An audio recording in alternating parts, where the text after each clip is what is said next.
presentation tonight on YouTube. So that will be posted. If you know someone that was not able to join us tonight in person, they can go back and take a look at the video. If someone has the same question that you heard tonight, but you couldn't remember the answer, we're going to try to capture the Q&A also, so that will be available on video. So I'll talk about that a little bit with our housekeeping, but just want to let people know at the top that we are recording and streaming this event. So welcome everyone to the public meeting for the Wacouta Bay Upper Mississippi River National Ecosystem Sustainability Program Open House. We're so excited to share what we've been working on for this area for restoration for Wacouta Bay, and really appreciate folks taking the time to join us tonight. Hopefully you were able to sign in, and really that's just to help us get a head count and kind of help us tell the story of the interest from the public, and make sure that we're, tracking that we're getting the word out, which it looks like we are, since we have a great turnout tonight, and we're really glad to see so many faces. We did kind of make an effort to go a little green, a little paperless tonight. So we do have a few handouts and our posters available. If you didn't get a copy of the placemat or what's shown on those posters and you would like one, let somebody know and we can send that out to you later. But we are kind of trying to go a little more paperless here. All of our documentation for the draft report, the EA, and every part of the report, the appendices, is all available on our website. So if anyone is really looking to get into some reading, that is posted now and available. So there's information resources out there, and we just didn't want to use a lot of paper if it was just going to end up in the recycling. But if there's something that you would like a copy of, let us know and we can make sure to connect with you and get that to you. So welcome again, and we are here today to share a little bit about our study to improve habitat at Wacouta Bay and for dialogue, to answer your questions about the proposed project. So my name is Sierra Keenan. I've been the lead planner on this project, and I'm really fortunate to be joined by many other people from my team with the Corps of Engineers, and also our project partners with the Wisconsin DNR and the Minnesota DNR. So as we get into that answering questions portion, we've got a lot of experts here to have that dialogue and answer your questions. So I'll try to keep the presentation moving along. If you have a question about a specific slide, we can come back to that during the Q&A portion. So we've kind of started with our open house. I had some great dialogue with people by the posters. Appreciate those questions. We want to leave a little time for that at the end for that one-on-one discussion with our experts. I'll try to keep this to about 15 minutes so we can really focus on the questions and dialogues. I think that's why you all are here. And then we'll close with a little bit of time around the posters again. We are set to adjourn at 6:30, and that's just to give us time to put the chairs away, break down all our stuff before the library closes at 7. And we don't expect anyone to have to work late that's staffing the library. So we'll try to stick to that time. So our ground rules for tonight, during the presentation, I will ask folks to keep questions until the end. And during the Q&A, our project manager, Cam, at the back, will walk around with the cordless mic. We will ask you to use the mic. I know this is a small space, and you probably don't need that to be heard by others, but that will help to make sure that on the YouTube stream, we can make sure we're capturing audio for both the question and the answer. We do have a pretty big crowd here tonight, so ask folks to keep their questions or comments as brief as possible to allow everyone time. And if you have more than one question, sit back and let others ask a question before raising your hand again, please. And if you didn't get the chance to ask a question, you can find one of the staff on your way out to follow up with a question. And if there's something we're not able to answer, we don't have everyone from our team here, I'm happy to follow up and get you that information after tonight if there's something we're unable to answer. We will be asking for folks to submit comments as well. So I think most of our stationary comment cards have been passed out, but we'll take comments in writing or by email from now until September 29th. So those comments can be based on anything that you hear today. If you want to dig a little deeper into the process and the study, as I said, the report is available on our website. So we'll welcome comments, and the email is here to submit your comments. You'll also see the posters at the sign-in table and on the door with the QR code. So if you scan that, it should pop up this email for you. So if you want to scan that up and save that email in your phone on your way out, you're welcome to do that as well. Okay, so we're here to talk about the Wacouta Bay project, but before I get really into Wacouta Bay, I want to talk a little bit about the Navigation Ecosystem Sustainability Program, because it's this program through the Corps of Engineers that has allowed us to develop this project for Wacouta Bay. There's been interest among resource agencies to do something at Wacouta Bay for many years, but under the different authorities that the Corps of Engineers has and funding limits and funding available, for different reasons, it's fallen out of many times from considerations, but always remained a priority. So this program was a great opportunity to come back to Wacouta Bay and be able to invest some federal dollars in this ecosystem restoration study. Under the NESP, which is what we call the National Ecosystem Sustainability Program, construction is federally funded 100% for projects that are below the ordinary high water mark or in a connected backwater or in federal land, with a project cost limit of $25 million per project. So we were able to come back with this authority that would allow for this federally funded project. We came back to look at Wacouta Bay again with strong partnership support with our partners, the Wisconsin DNR, the Minnesota DNR, and in past iterations, we've also worked closely with the Wake Up and Legacy Alliance.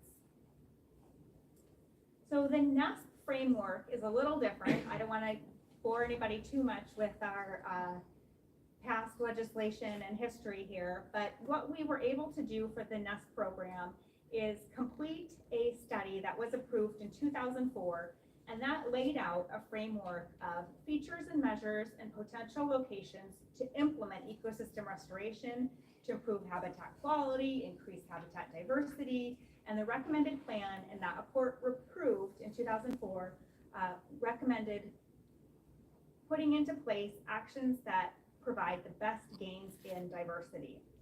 So with this framework in place, we have this approved plan, and under the NESP, then we can go out and more rapidly complete plans on site to have a project implemented. So now let's drill down a little more specific to the Wacouta Bay area. I've given a little background about the NESP program. So we are looking at Wacouta Bay. Most of you in the room are probably more familiar with this site than most of our team that's based out of St. Paul.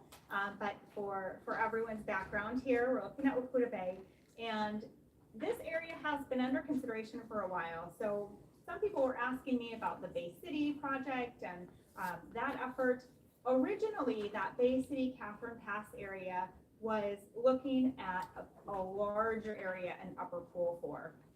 Because of funding limitations, Wacouta Bay was cut out of the project at the time, and the project focused on the Pierce County Islands. So that project is underway. There was a groundbreaking in May 2023, and I think within the next week, we're going to start seeing material moved, and that project is under construction this season. So the features that were not exercised as part of that Pierce County Islands, including the refuge in Island 4, are also features that can be completed under NESP. And the concept for Wacouta Bay was originally wrapped into that study in 2020, dropped out due to funding constraints.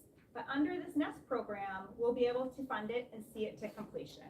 So the image down on the lower right-hand corner was the rough concept that had been developed in 2020, and then that was shelved until we were able to return to it under the NESP program. So you'll notice between our posters and the material that I'll present a lot of similarities. We didn't start from scratch with our effort now, but we kind of picked that up and performed habitat modeling and hydrologic modeling, and we're able to fine-tune those features. So the study area is located in the state of Wisconsin, and the Wisconsin Department of Natural Resources is our project sponsors. We'll be developing the features in the Pierce County Islands wildlife area that's managed by the Wisconsin DNR. The project spans from River Mile 784 to 786, and for many years, there's been a lot of interest in a restoration project in this area. So we're really excited to have this program provide us an opportunity to see it to completion. So the purpose of doing a habitat restoration problem has to be linked back to addressing the habitat deficiencies in the area. So our team went out in 2022, along with our partners from Minnesota and Wisconsin, to validate the problems that had been documented and suspected in the area, including sedimentation, sediment resuspension, a lack of emergent and submerged aquatic vegetation, lack of protected wetlands, degradation of habitat for waterfowl and other bird species, loss of habitat for floodplain forest, limited aquatic plant coverage, and lack of bathymetric diversity or water depth to support fisheries habitat, and lack of off-channel water depth, so shallow areas in the backwater. So our study team established these as the habitat deficiencies in the area, and then started working through our objectives for improvements. So the opportunities we identified was to use available dredge material. So as the Army Corps of Engineers, we are responsible for maintaining the navigation channel, dredging sand out of the channel. Well, through these ecosystem restoration projects, we're able to put some of that material directly to beneficial use. We're leveraging our non-federal partnerships with our non-governmental and agency partners. And although we're really focused on providing habitat improvements, we are also cognizant of opportunities for increased recreational opportunities and taking that into consideration, as well as small boat navigation. So the habitat objectives that we came up with as a team are listed here. We have 5 objectives, and I'll link back to these as I describe the project features, which are really specifically designed to meet each of these objectives. So first, to increase the abundance of aquatic vegetation, to increase the health and quality of floodplain forest, to improve backwater fish habitat, improve quality and quantity of wetlands, and to protect existing shorelines and increase sheltered bank habitat. We also had some constraints to work within. One big constraint was to not exceed any flood stages. So as we're moving material and building up floodplain forest, anything that is built up too much in the floodplain can have an impact on flood stages, raising water levels during flood events. That's prohibited by FEMA, so that's a hard constraint for us. Other factors that maybe weren't legal constraints in as hard of a fashion as the flood stage constraint were environmental considerations, the cost limit under the NESP program, and construction considerations to make sure that we'd be able to access the site for construction. In order to make sure that we were designing the features to have the best habitat quality outputs, we performed habitat modeling, looking at habitat types for floodplain forest, modeling benefits for deep water and connecting channel, modeling habitat for shallow and marsh habitat as well. So the big modeling effort was our hydraulic modeling to determine the flow patterns, where we needed shoreline protection, how much we could build without having impact to flood stages, and then the habitat modeling to verify that we would see a measurable improvement to these habitat types through the features that we're recommending for implementation. So through our process, we fine-tuned that concept that had been originally developed back in 2020 and came up with 3 alternatives. Perhaps not very creatively, but they're titled Alternative A, B, and C, and are shown here. They're similar in concept, but different in size and scale and location of the mudflats, and different in cost as well. So Alternative A is the smallest, least cost alternative, kind of the minimum that our team felt we could do while still making a measurable difference towards our objectives.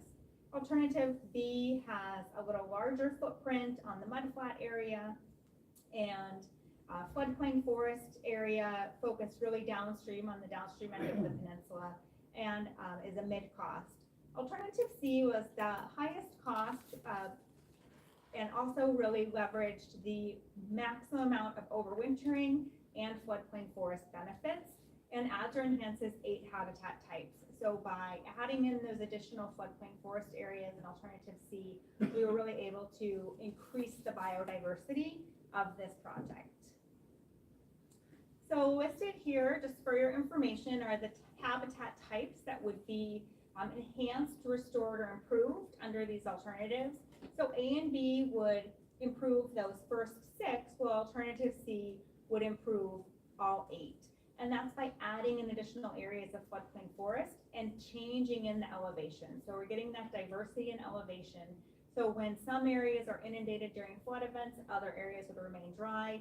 We're able to support a greater diversity of species of trees, and with that, the birds, animals, insects that rely on those trees for habitat. So the tentatively selected plan is alternative C, which provides the greatest habitat benefits at a comparable cost, where we see we're getting not a great cost jump above alternative B, but we're really seeing better return on our habitat benefits.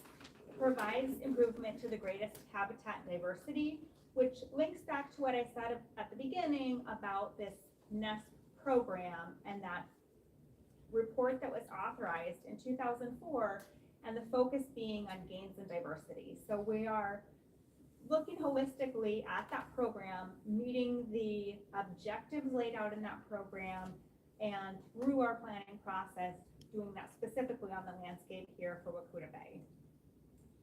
Alternative C maximizes ecosystem restoration benefits, improves 8 habitat types, and it meets the criteria outlined in Corps of Engineers guidance to be cost-effective, complete, effective, efficient, and acceptable. So through this effort, we would benefit 13 acres of floodplain forest, 41 acres of marsh habitat, and 131 acres of enhanced fish habitat. So this includes features that would improve protected shallow marsh habitat, protected deep marsh habitat, deep habitat for overwintering habitat for fish, mudflat and emergent wetland habitat, large boulder and rocky habitat via the shoreline protection, and floodplain forest, and again providing that diversity of floodplain forest by building forest areas at different elevations that would support different types of tree growth at each elevation. This wouldn't have been possible without our partnership with Minnesota and Wisconsin DNR. When we presented this tentatively selected plan to our Corps of Engineers leadership, we had our project sponsors talk a little bit about their support of this as well, and I've included that slide now. Just noting that alternative C really leverages habitat diversity and the importance of that biodiversity, that we are really focused on the habitat restoration, but also mindful of the recreation benefits that can be associated with habitat recreation benefits, both for boating as well as fisheries and other recreation benefits.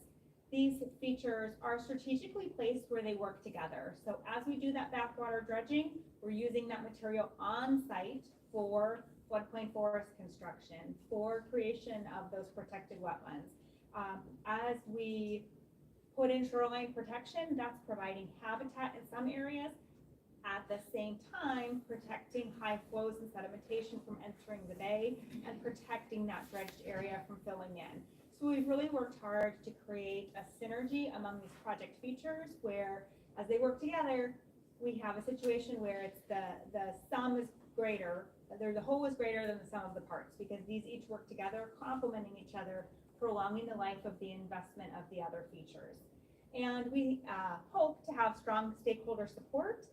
We've worked closely with our partners, the agency partners, and we are eager to hear from the public and other stakeholders what you think of this project, and we know this has been an area under consideration for many years. Okay, so what happens next? Here's a quick snapshot of our timeline. This is our public outreach. We have published our draft report and the environmental assessment. All of that is available on our website for anyone to download and review.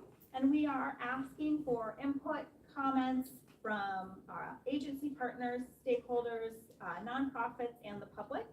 with comments to be submitted by September 29th. Again, those can be submitted in writing or by email, and please do scan that QR code to get the email, or you can find it on our website as well. During this time of public review, we're also undergoing our agency technical peer review and our leadership policy review. So the documents are reviewed for technical accuracy and a policy review. So that peer review and leadership review is occurring at the same time as this public review.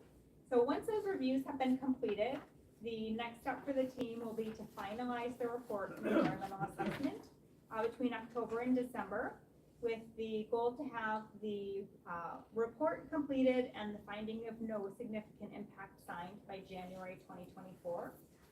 Detailed design for the project would occur in 2024, and construction would occur in 2025 to 2026, with about 1 year expected for vegetation establishment to follow that. So that's it for my slides. Thank you for bearing with me and listening to me talk. And now we'll turn it over to the room for questions and answers. And again, we have many staff from the Corps as well as our agency partners here available to answer questions. So if folks want to raise their hand, we'll have Kim pass around the microphone, and we kind of note who's next to make sure everybody gets a chance to ask questions. And I see an eager first question back here. And for folks with the Corps, other agency staff, if you are going to respond, we can have Kim bring the mic to you, or you can come up to the podium to make sure that we can hear you. Okay, yes, I see an eager hand. So Kim will bring the mic over here. Is it on? Testing real quick. Yep. My name's Mary. I've got a house on Wacouta Bay. I'm a little concerned about your 669 foot tall berms for forest. Are you going to add 669 feet in front of my house? Yeah, great question. Thank you. So that is the total elevation. So those berms, if we think in comparison to the low control pool elevation, is at 666. Is that right, Julia? So when we say we're going to build something up to 669, that's 3 feet above the low control pool. I think you need to explain low control pool. So the low control pool is, Julia, maybe you can explain this better than I can, but the low control pool is where we would maintain the pool elevation, and then it will fluctuate seasonally, but you see that as the standard pool elevation. So if we would say the standard pool elevation is set to 666, when we build to 669, that's 3 feet above the water level. You're not putting 600 feet in front of my house. No, so that elevation is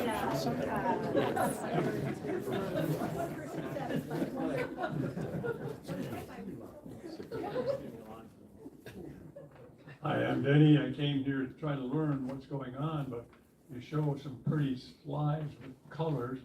I have no idea what the blue balloon represents or the other colors, the brown represents, and it's not been explained. So when you showed variations from A to C, I have no idea what the green stands for, or the light blue, or the dark blue.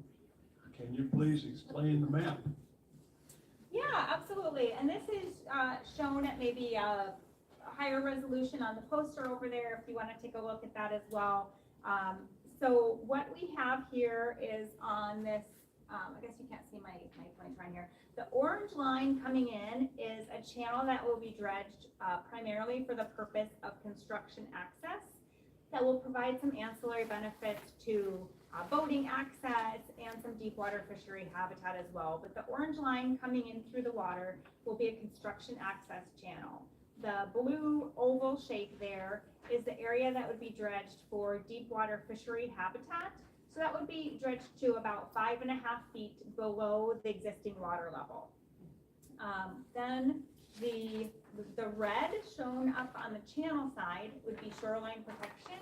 That would be riprap or veins or groins. And the purpose of that would be during high flow events to prevent water from that main channel from overtopping and coming into the bay area, bringing with it sedimentation that could fill in the dredged area and the freshwater habitat that we've just created. On the upstream side of the bay, where you see the yellow and then the light green and the dark green, the yellow and the dark green would be shallow and deep marsh habitat. So that's going to be a wetland habitat, and then the small orange line in front of that would be a protective berm. So we're creating an isolated wetland habitat there. The kind of lime green following the contour of the existing forest area would be floodplain forest at the highest elevation. So that's tying into some of the existing higher elevation floodplain forest. And in that higher elevation, we'd expect to see silver maple and other species be able to thrive. Then down on the tip of the peninsula there, you can see the teal and the yellow. Those would both represent floodplain forest as well at two different elevations. So we'd be extending that peninsula out, building it up, and expect to see willow and other tree habitat on that floodplain forest area there.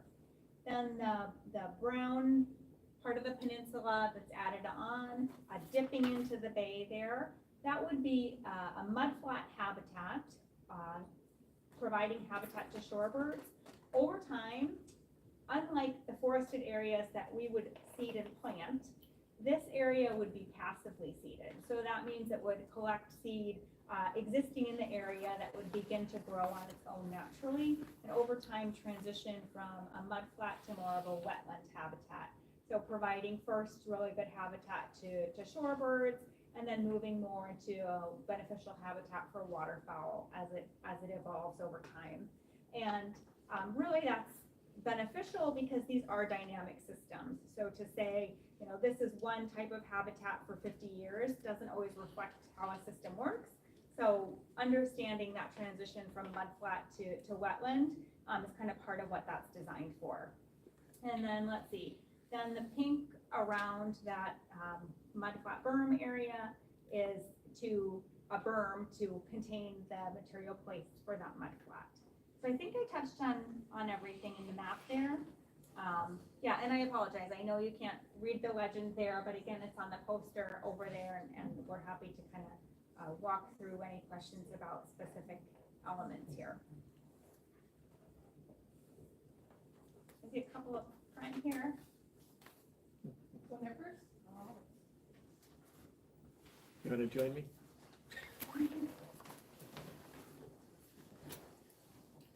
Thank you. I'm George Tom. I live in Wacouta. You said that you're trying to minimize the amount of silt that comes into the area. That's a tremendous amount of silt coming down the Mississippi River. What is the lifespan of this before you have to do it again?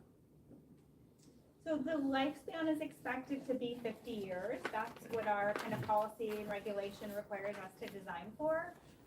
We would expect some, periodic rock replacement to be part of operation and maintenance of the project. But really our goal when we design an ecosystem restoration project is to think about like the structure and function of a natural ecosystem and understand those systems are dynamic. So to understand, as I said, the mudflat will transition to a wetland.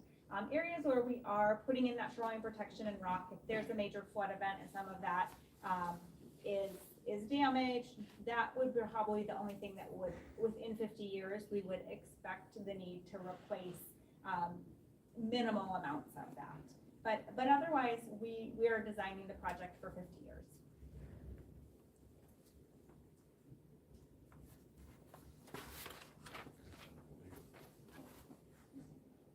Thank you. My name is Gary Yato. I live in Wacouta. The two questions. One, what is the current elevation of that peninsula that you're going to build up?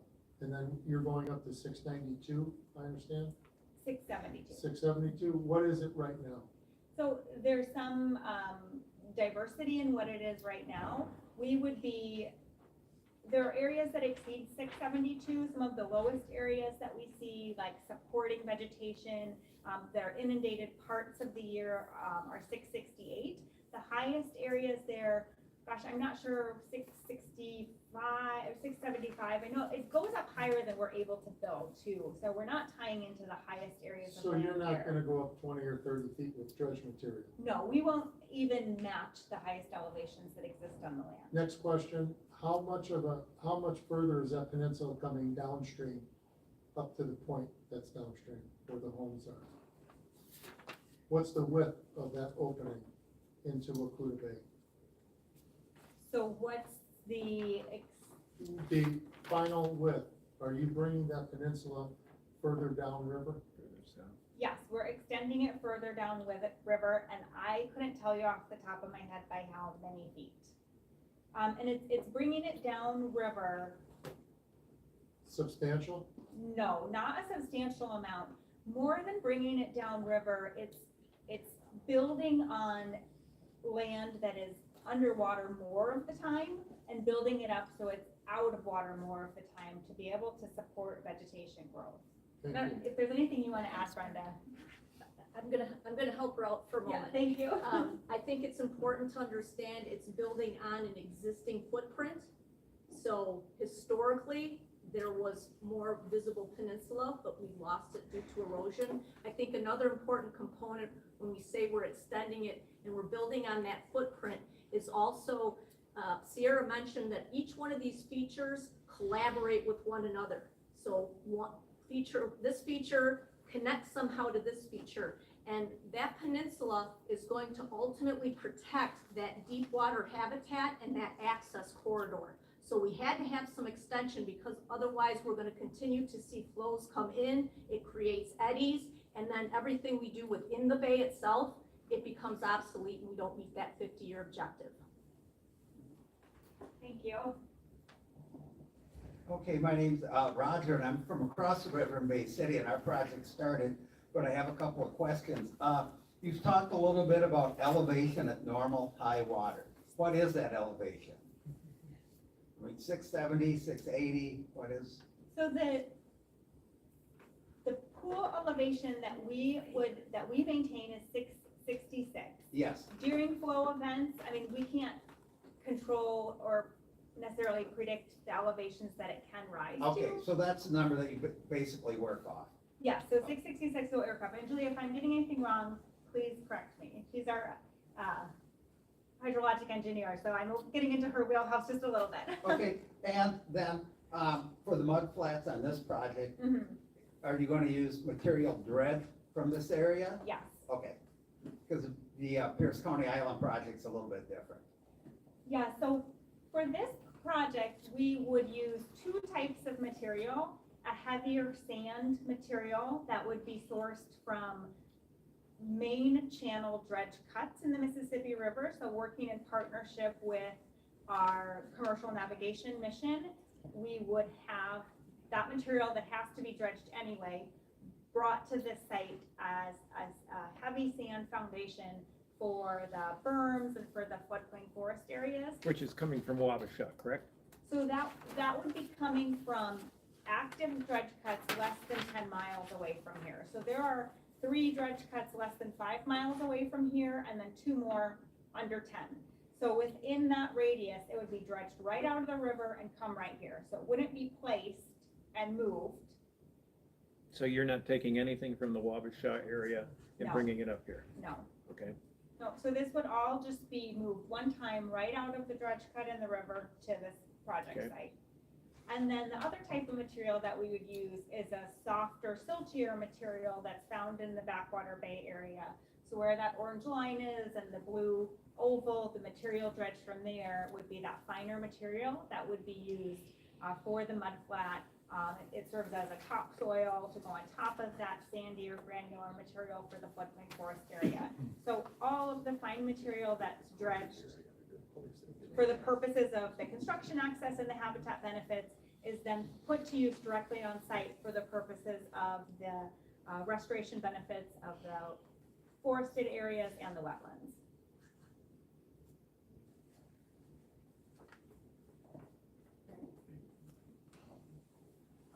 Thank you. My name is Barb Haley. I live in the area as well, and worked with you a number of years ago on the Wabasha dredging project as a former state representative. So thank you to the Corps for being so responsive at that time to citizen concerns. I hope this is the same type of experience. I live in the next bay over, so between Frederick's Point and New Rings, thank you. And we're watching this lake fill in literally daily. So the point where we used to, many of us called Mud Island years ago, it is now, it's forest. It literally is filling in before our eyes.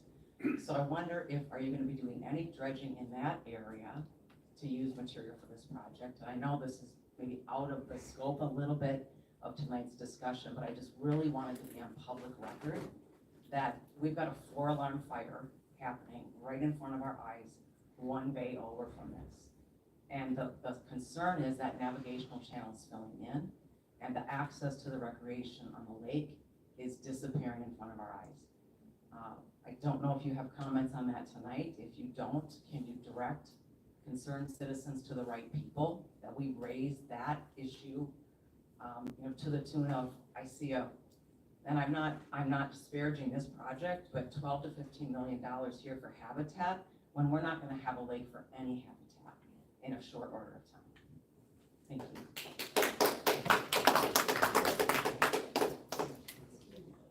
Brenda, you want me to? Is that Minnesota? Yes. So under the navigation and safety, It was under the navigation and sustainability program, we are exploring right now with the Wisconsin DNR and with the Minnesota DNR opportunities for more projects. So while that might be outside the scope of this specific project, we are actively starting the process of trying to find more projects. I would capitalize on that as well. So my name is Brenda Kelly. I'm the Wisconsin DNR project manager for this, as it falls within Wisconsin DNR wildlife area. Each agency is, as Kim just alluded, is going through this process of identifying these projects. I've already talked to a gal this evening who said, hey, I've got something going on in my backyard, and if we can hear that, and so I want you to remember my name, Brenda Kelly, because I sit down with my Wisconsin DNR staff members to get projects in the queue. And for Minnesota DNR, it's Neil Rude, Neilrude. And so he's your Minnesota contact. And so hearing things like that from you, so when we sit down at the table and we're looking at these projects, and boundaries of such said projects, that is very helpful to say that we've also heard from constituents that have identified and that have reached out to us to say that they have issues in their backyard, identifying those issues, and that helps us think about what kinds of projects can coincide with those. Once in a while, we actually get to say we have money and we're looking for projects, right? Usually it's not that way.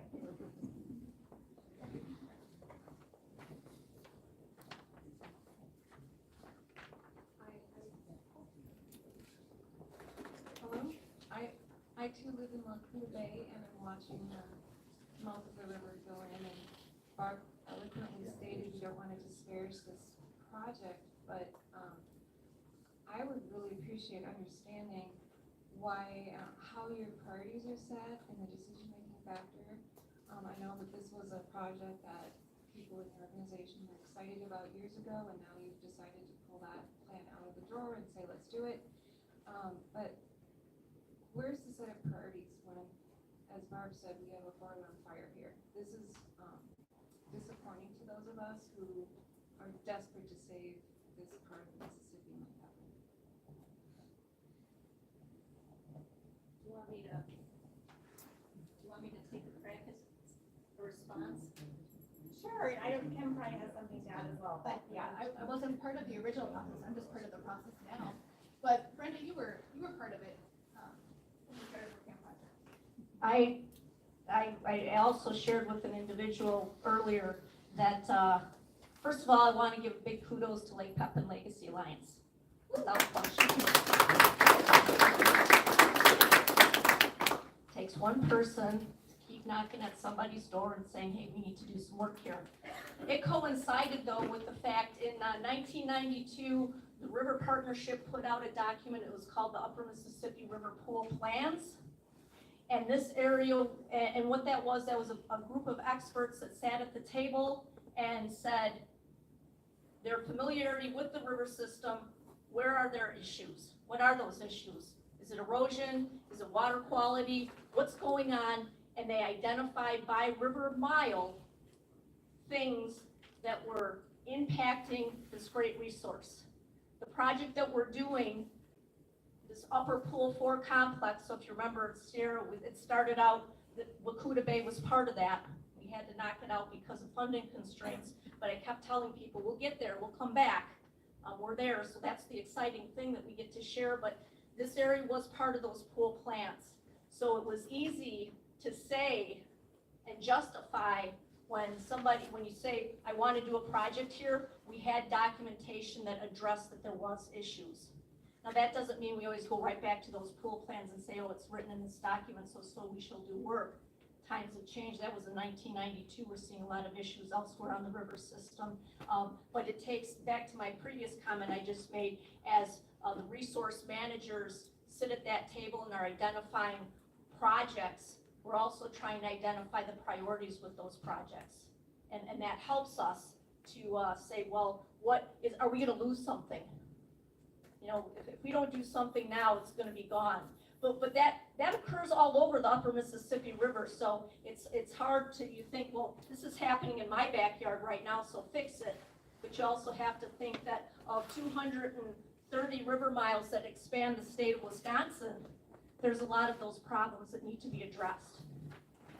So I hope I've answered a little bit of your question, but we have documentation, we have resources associated and affiliated with research that pinpoints where we should be doing work, and we're trying to identify those needs and get those projects in the queue and be able to do something.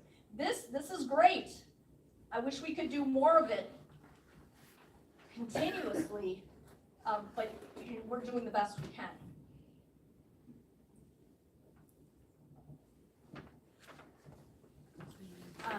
I'm just gonna do a real quick follow-up to that question, because I appreciate all the background and all of the work that it has taken to do this, and I know, Brenda has done an enormous amount of work, and I'm so appreciative of all of that. I think the question is, we know what the process has been up to this point, whether it's here, or I know there's a group forming around Lake Onalaska that really wants, they're like, how do we have a role in this? So it's not necessarily about the past at this point.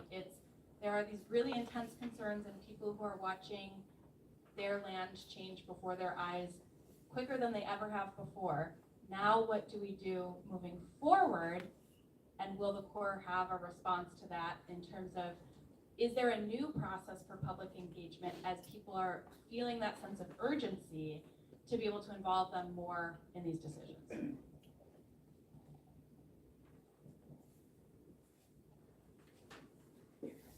you.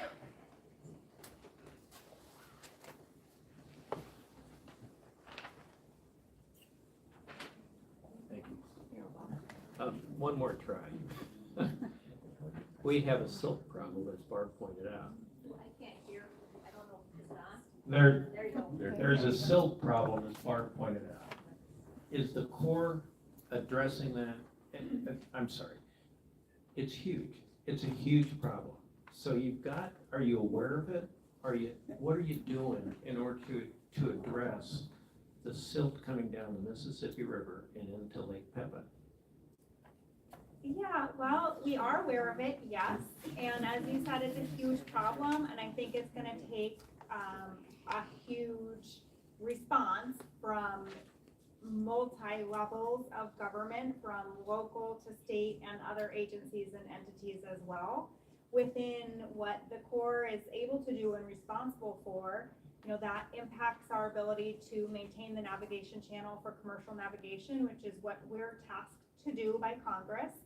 And we are also able to do ecosystem restoration projects where we can build some of the shoreline protection and protect a part of the river here. You know, as we know, this is a small footprint in a large ecosystem up and down the upper Mississippi River. So it's certainly not a holistic solution, but I don't know if, did you have anything on add, Lucas? Yes, Yes, okay, so I will let Lucas bet. here from the Minnesota DNR add to that as well, but I know that's probably not a satisfactory answer, but for a big problem, it's not necessarily something, I guess I can say that the Corps is gonna be able to bite off and provide it. Sure, what I'm looking for, is there a plan?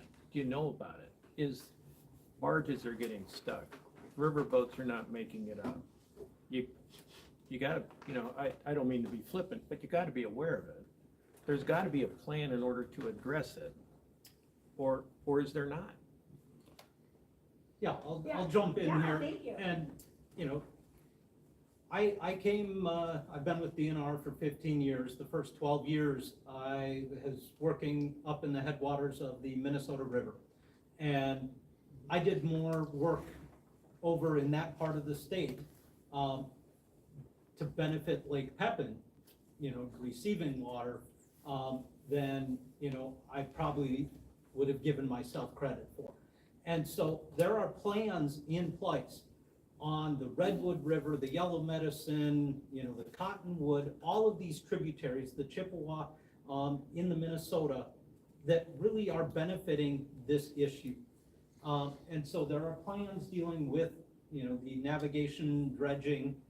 There are plans dealing with watershed specifics that really get to this, but I don't know if there is one singular overarching plan to address all of those myriad issues.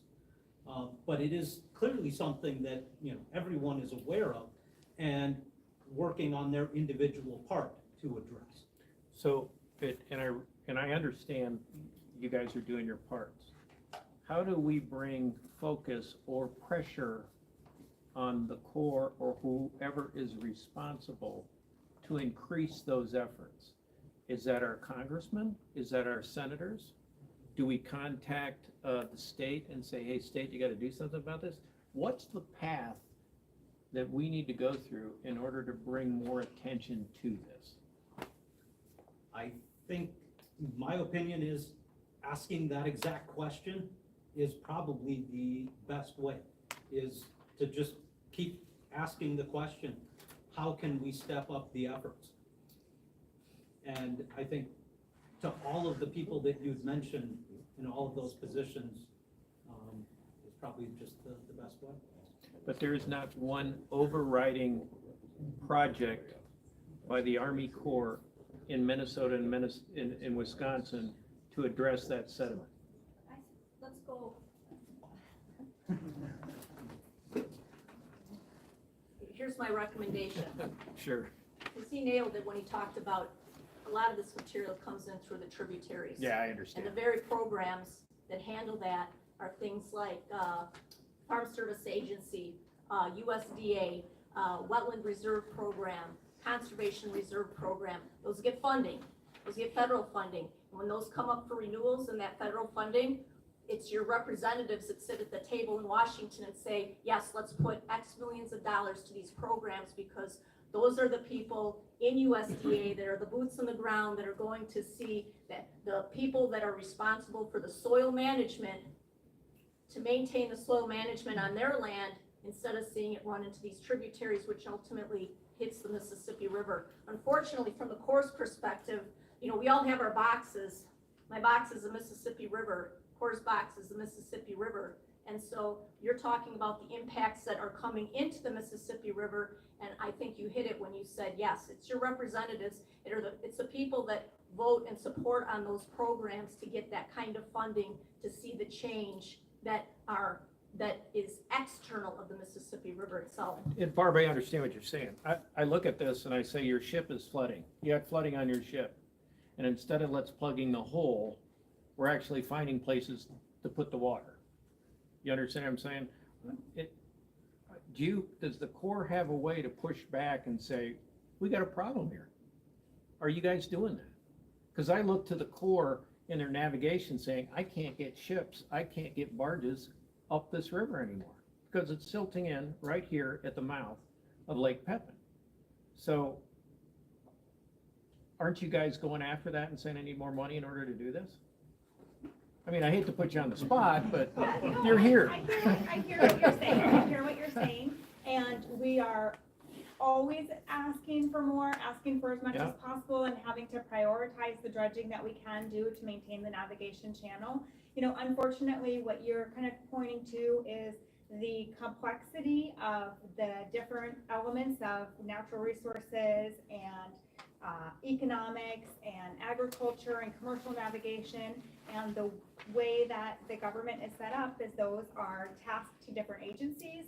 So as Barb said, that's really something that we don't have a mechanism through our authority, through our funding to address, you know, in the greater extent across the state. So yes, we're asking for as much funding as we can get to dredge and maintain that commercial navigation. That's kind of our lens. And there are other agencies with other lenses that are probably having a greater impact, but more geographically dispersed than from the Mississippi River. So I appreciate the question. Anyone else wanted to ask a question, or anyone who hasn't had the chance to ask a question want to ask? Okay, I see. Sorry, got the mic back there in the Thank you. I just wanted to support strongly the comments here by former Representative Haley and the neighbors here overlooking Wacouta Bay. We love Wacouta Bay. But I do want to say, and what you're doing will be interesting, helpful. These are good projects. The project that they were talking about is just downriver from here, on the Wisconsin side of the channel, and it's a long island that is getting longer faster than you can walk it.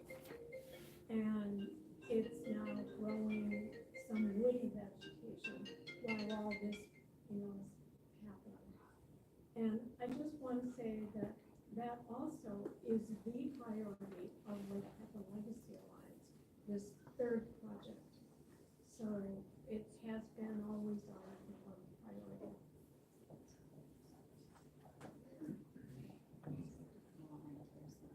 Yeah, thank you for that comment. I just want to respond before we go to the next person and reiterate what Kim said earlier, that I guess we don't know how many decades it will last, but at the moment we have an infusion of funding under this NESP program, and it's an opportunity, and certainly with partners like the Wisconsin DNR and like Pepin Legacy Alliance, there's an opportunity and some funding available. So reaching out to your representatives and the folks with your DNR and Lake Pepin Legacy Alliance is really a helpful thing to do to show us the priority as resource managers, and when that funding is available, then we know the priorities and we're able to have actionable projects in the queue. So appreciate that comment and hearing that from a lot of folks today.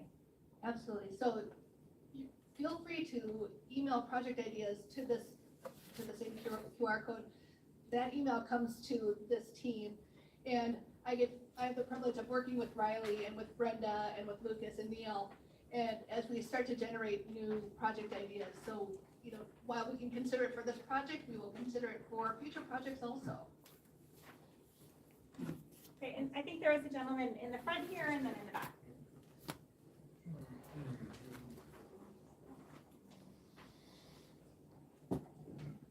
I'm Ken Johnson. I'm a member of the Red Wing Wildlife League, but it's very frustrating, our area. The Wildlife League owns 2,800 acres up here. And the interesting thing, in the last 50 years, this water, or the channel has gotten twice as wide. And the Corps comes in and dredges. All the shorelines slide in. But also the recreation boaters have no consideration. You look at the houseboats and the bigger boats on the river have got no consideration for the ecology.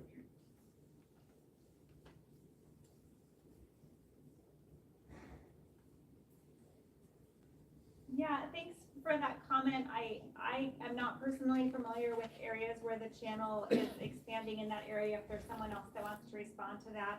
I do know that the project we've designed here will have beneficial impacts for boat wakes from both commercial and recreational boat traffic. The shoreline protection will help with that, so that what we're building up on the interior side of the bay will be protected from wakes of any vessels passing through the river.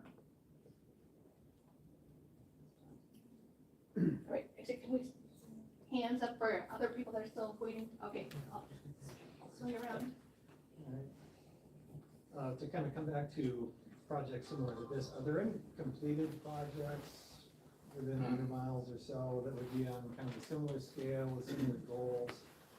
I know 10 years ago, more I paddled through Stoddard, Wisconsin, which to me looked very different from what's being proposed here. But someplace where you can go paddle around and see what something like this would actually look like in 10 years. If you're familiar with Pool 3 up by Prairie Island Indian Community by Treasure Island Casino, we just completed a project. It's completed construction just this year with planting of trees. Somewhat similar, they have, Prairie Island Indian Community has an island that's been eroding away. The trees have been dying, it's filled with reed canary grass. Under the tribal partnership program, they came to us and said, can we help this island? So we did a feasibility study, we designed a project, we dredged material, built up the island a little bit.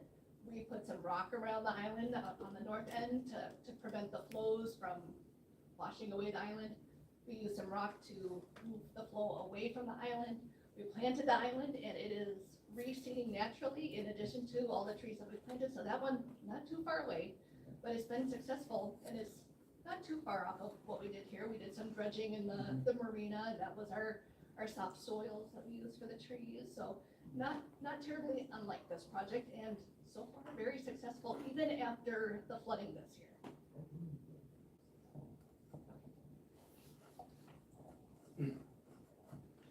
My name is Mickey. I live in Wacouta. I'm fascinated by the history of this area, but I'm a geologist by training.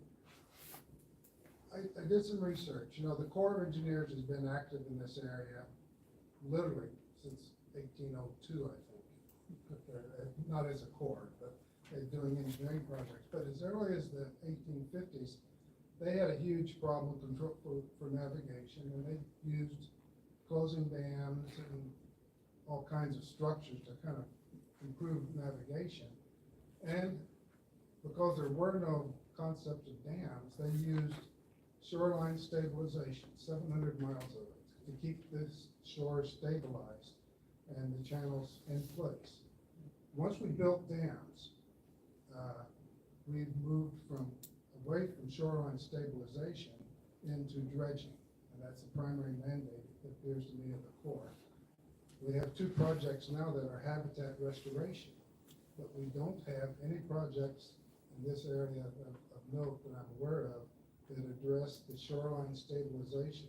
And most of the comments that people are talking about here are almost directly a function of the fact that below the dam, almost all of that sediment that's not silt is bottom carried sediment. And it's coming from the shorelines, and it's coming from boats. There is no program to try to stabilize those shorelines, and we have lost some incredible real estate due to boats and no stabilization. So how do we get stabilization on the Minion with the Corps? Yeah, I can respond to that, and Kim might have something to add as well. I guess that would be something, you can contact your representatives. If we were given an authority specifically to protect real estate or protect shoreline, if we were given a project authority for that and funding, then that would, be on the menu, to use your words. Without that, we are focused on what our specific missions are and what we're authorized and funded to do, which is commercial navigation, as you noted, and then these ecosystem restoration projects in this area. So I think we have time for a couple more questions. If anyone hasn't had the chance yet to ask a question, please raise your hand, otherwise we can make sure we get a couple more. And then we'll turn the lights back on and we'll be sticking around to chat with folks if you have additional questions and want to meet with us one-on-one by the posters. My name is Marilyn and I live in Wacouta. And I just want to repeat what so many of you have said, my Wacouta neighbors. It's so sad to see what happened to the river. It's being destroyed and we all need to work to take care of it. Yeah, thank you so much for reiterating that. We're hearing that strong and clear, and I guess I will reiterate what some of the other speakers have said as far as that being a landscape level issue, and a lot of different layers of government, from local watersheds to state agencies to other federal agencies that are more focused on land management, are all going to be able to really move the needle on that. But it is going to take more than one layer of government and more than one entity. So showing up to these types of events, raising that issue, raising your voice is really important. So I appreciate everybody that's doing that, and I think that's important, and you're elevating the issue by reiterating that. So thank you. Real quick question, just ballpark, how much could you dredge with $12 million? Well, I know our dredging program is far above $12 million, and I would be speaking way out of turn to try to put a cubic yard number to that. We can get that information for you. I don't know if there's anyone here that would be able to answer that off the top of their head. Is the money for this project earmarked for this type of ecology? Yes. So we couldn't say, for God's sake, take the $12 million and dig out the channel. That's not an option. That's not how the funding would work, no.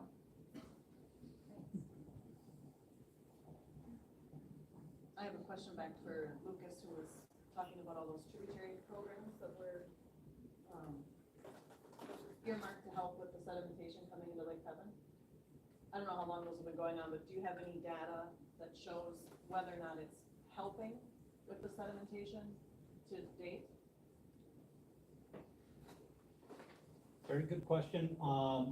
So the legacy amendment, a lot of those funds are being used on watershed-wide work, statewide.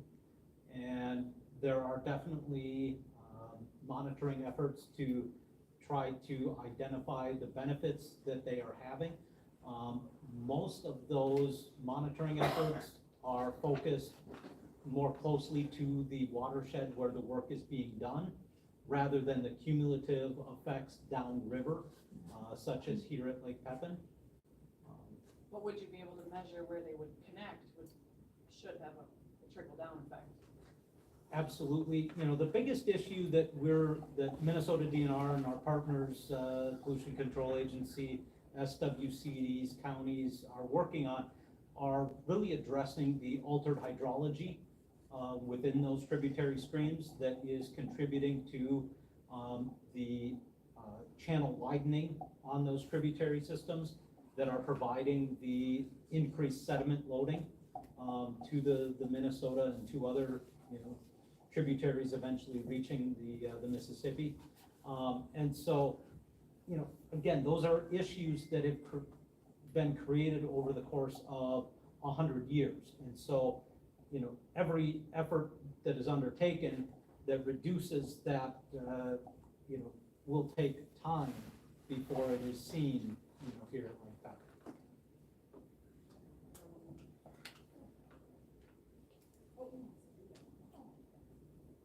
I just want to add, bringing it back to the Wacouta Bay project.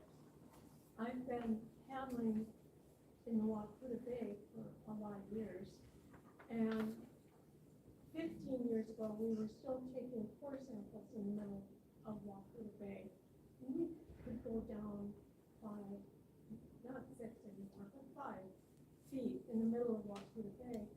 And paddling now this week, I know the water is very low anyway, but, you can't paddle very much of it. There isn't, over a paddle's depth in the deepest parts of the bay right now. So that is happening very quickly, and I'm appreciative of this project.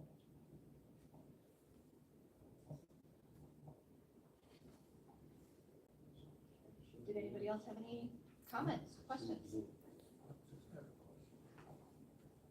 This is kind of following up on Mickey's comments back there. But first of all, with this fill thing, I think the last time we had one of these deals years ago, I asked somebody, this whole thing about the fill and that and dredging it and whatever, it's kind of like treating the symptoms rather than the disease. And we all know that the disease is farm runoff up rivers.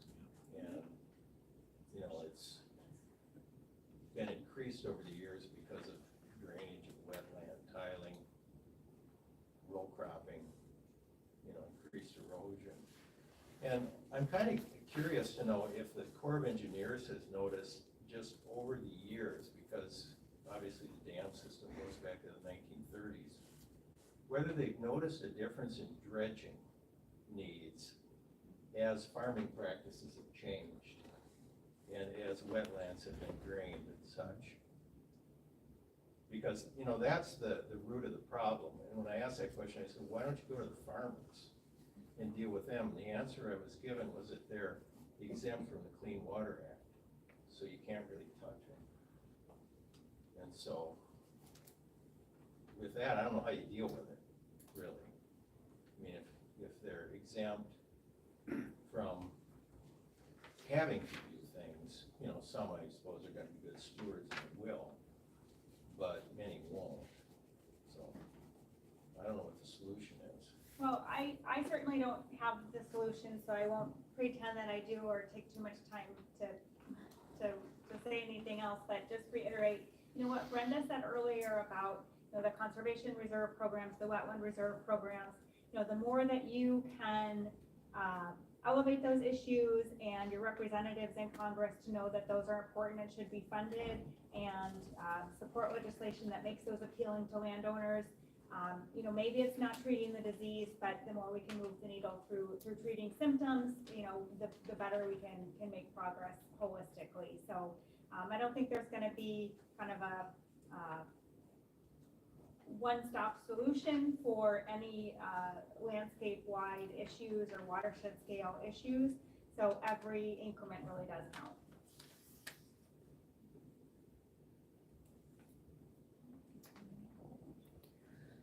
I wanted to make one more comment before you all scattered. First of all, I wanted to thank you all for coming tonight. I truly appreciate it. I took several pages of notes, some comments that I heard, and your representation and your passion for the river system. I heard it loud and clear. I underlined it in my notebook, and I'm appreciative of it. And I'm also appreciative of what I can do. I work for you guys. I mean, I'm here tonight, I work for you, and how I can do better to engage you in this this project process. And I don't have the answer tonight, but I'm gonna work on it. So I heard you. Again, I wanted to say thank you, and I appreciate your attendance tonight, so. Yeah, thanks, and Brenda, with that, I will thank you as well on behalf of the Corps of Engineers, and we'll turn the lights back on, and our staff will be around to answer questions, engage in dialogue. We'll adjourn the YouTube recording, and we'll probably kind of flick the lights around 6:30 to start